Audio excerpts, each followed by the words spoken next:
গানটি লিখেছেন তোফাজ্জল হোসেন, সুর করেছেন আমার সঙ্গীতের পিতা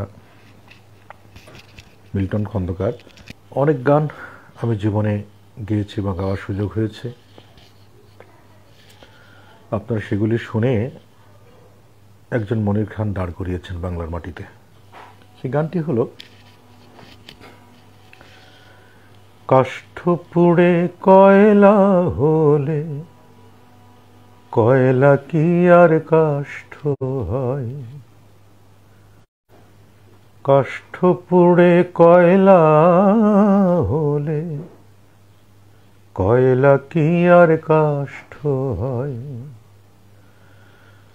নদীর স্রোত ভাটায় গেলে কখনো কি ও জান বয়, বোকা মন পড়েছে ধোকায়, বোকা মন পড়েছে ধোকায়, তবু যে তার আশায় রয়, কাষ্ঠ পুড়ে কয়লা হলে কয়লা কি আর কাষ্ঠ হয়, কাষ্ঠ পুড়ে কয়লা হলে কয়লা কি আর কাষ্ঠ হয়।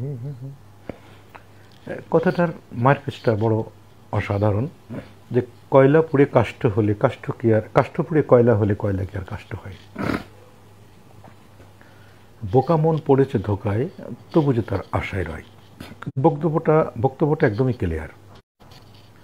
অনেক গান আছে যেগুলো অনেকক্ষণ ভেবে চিনতে তার ভিতরের বিষয়টি জানতে হয়, বুঝতে হয়, কিন্তু এটি একেবারেই ক্লিয়ার যে কাষ্ঠ পুড়ে কয়লা হয়, কিন্তু কয়লা কি আর কাষ্ঠ হয়? যা চলে যায় সে আর পাওয়া যায় না।